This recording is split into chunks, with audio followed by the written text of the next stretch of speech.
Chapter 9.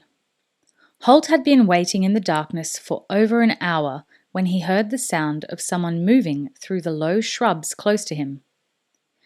Anyone else might have turned his head to look, trying to see where the newcomer might be. Halt knew that any movement could lead to his discovery, so he stayed still as the rock he looked like. Instead, his ears, attuned to judge movement and direction by years of training and practice, told him that there was one man moving up the hill and slightly to the right of where Halt lay prone, merging into the long grass. The stalker was good. He made only slight noises as he progressed up the hill. But slight noises were enough to alert a ranger, and Halt lay, unmoving, as he judged that the other man had moved levelled with him, then past him. Now he stopped moving, and Halt realised that he was taking stock of the situation. There were 4 rocky outcrops within the next 30 metres. Any one of them could conceal Halt and Abelard. After a few minutes, the man was on the move again, angling away to the furthest outcrop on the right. That made sense, Halt thought. If he was going to check them all out, his best course would be to work from one end of the line to the other. As the noise of his movement faded, Halt raised his head slightly, moving only a millimetre at a time.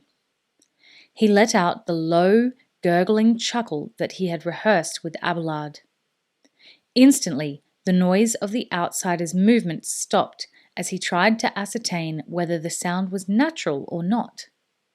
Then, after 30 seconds, a sufficiently long gap so that it didn't sound like a response to the bird call, the low, snuffling snort of a horse came clearly from the rocks above Halt's position. Then, for good measure, Abelard shook his mane. Good boy, thought Halt. Chin on hand, he watched a dark shape sliding across the hillside, angling towards the clump of rocks where Abelard was concealed. He was aiming to skirt the rocks, Halt saw, and approach from uphill. It was time to spoil his plans a little.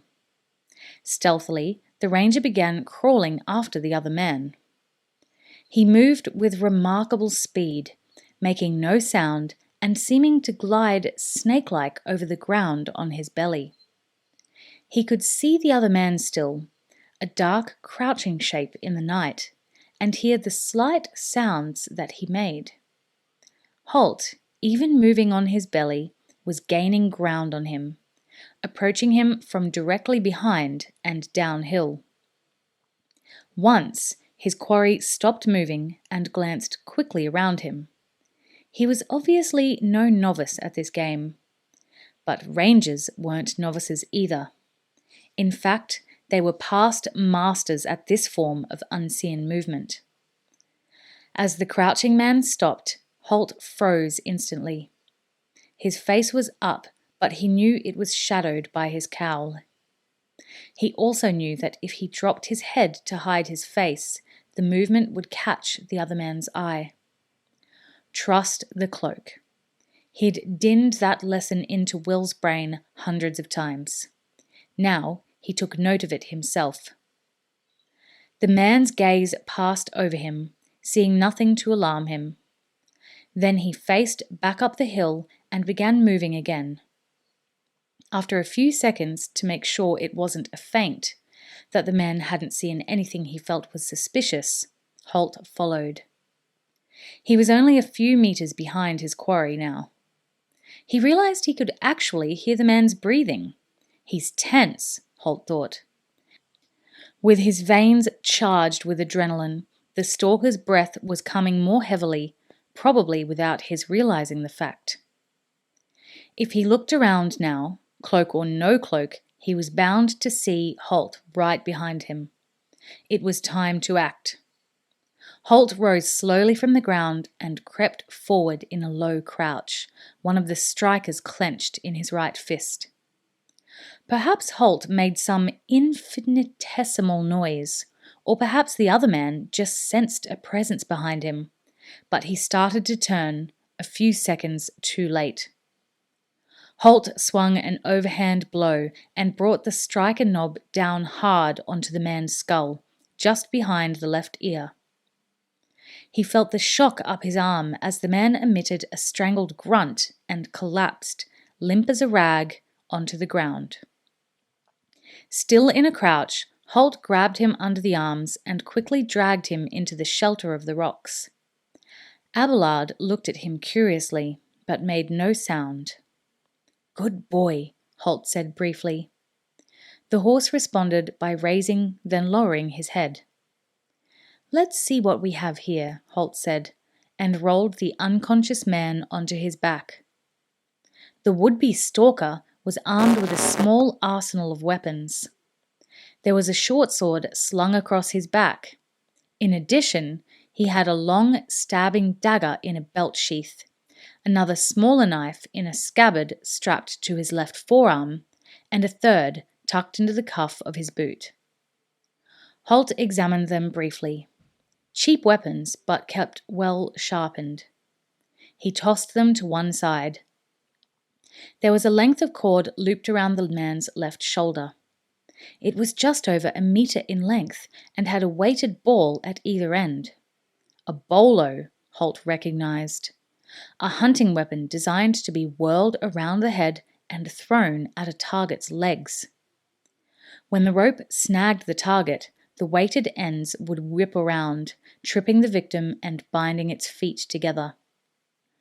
Drawing his sax knife, Halt cut the weights off the end and tossed them into the gorse. The man was wearing a soft hat, folded up to form a narrow brim, and a thigh-length jacket of rough wool, belted at the waist.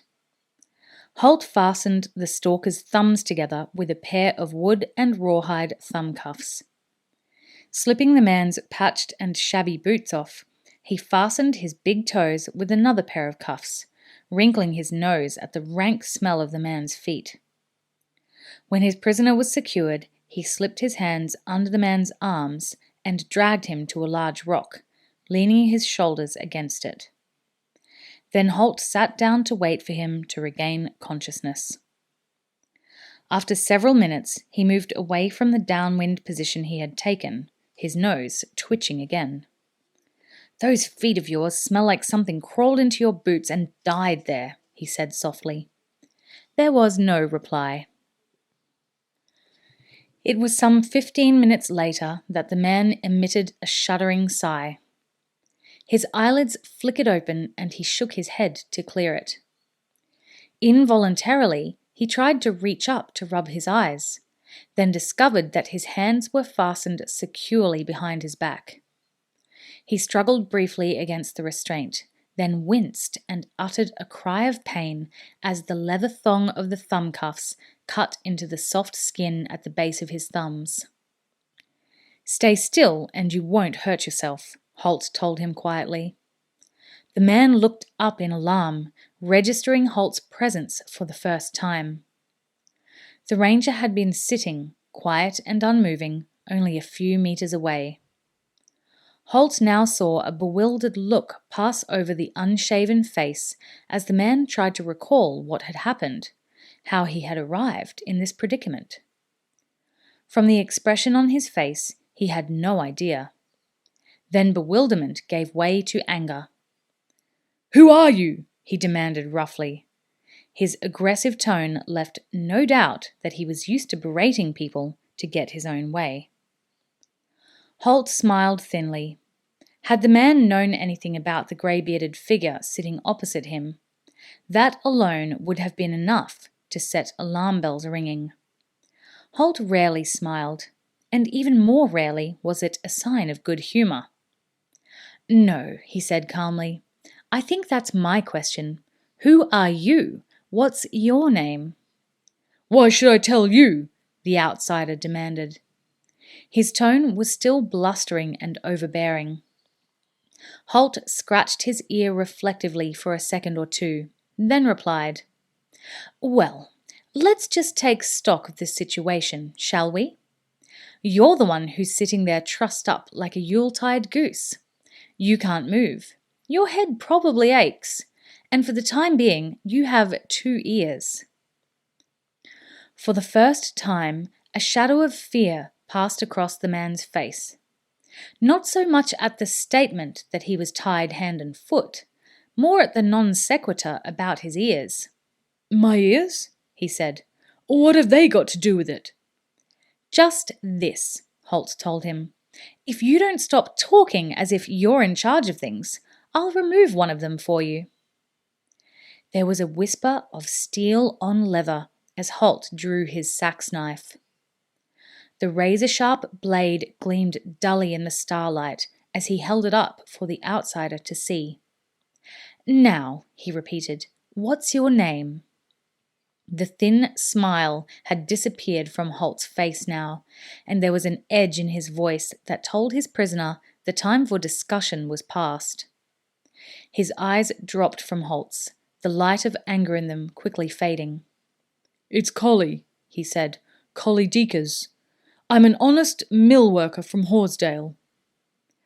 Horsdale was a large town some 15 kilometres away. Halt shook his head slowly. He slid the sax back into its sheath, but somehow the disappearance of the weapon did nothing to raise Collie's spirits. "Ah, Collie," he said, "we're going to get on a lot better if you stop trying to lie to me. You may be from Horsdale, but I doubt that you're a mill worker, and I know you're not honest. So let's just leave those details out of our conversation, shall we?" Collie said nothing. He was beginning to feel very uncomfortable. This was, after all, the man that he'd been sent to find, and to kill if the opportunity arose. And he had no doubt that the stranger was well aware of the fact. His mouth was dry all of a sudden, and he swallowed several times. "My friends will pay if you release me," he said. Halt regarded him, head tilted quizzically to one side. "No, they won't," he replied scornfully. "They'll do their best to kill me. Don't be so ridiculous, and don't take me for a fool. It annoys me, and you're in no position to do that. I might change my mind about my plans for you." Collie's mouth was drier than ever now. "Your plans for me?" he said. There was a slight croak in his voice. "What are they?" "In the morning," Halt told him, "just after first light, I'm going to release you." His tone was serious. There was no sign of sarcasm in his words, and Collie felt a surge of hope. "You'll let me go?" Halt pursed his lips. "Yes, but there is one condition attached." The surge of hope died as quickly as it had come. Collie looked at the ranger suspiciously. A condition?" he prompted, and Halt replied briskly. "Yes, after all, you can't expect me to just turn you loose and say, 'No hard feelings,' can you? You would have killed me if the opportunity had arisen. I'm willing to give you a chance to escape. Uphill." "Uphill? There's nothing up the hill," Collie said, trying desperately to work out where this conversation was going. "As a matter of fact, there is. There's a bluff about 12 metres high, with a river running below it. The water's deep, so it'll be quite safe for you to jump." In his brief glimpse of the river, Halt had noticed that the fast-flowing water cut under the bluff in a sharp curve. That should mean that the bottom had been scoured out over the years. A thought struck him. "You can swim, I assume." "Yes, I can swim," Collie said. "But I'm not going jumping off some bluff just because you say so." No, of course not. That'd be asking far too much of you.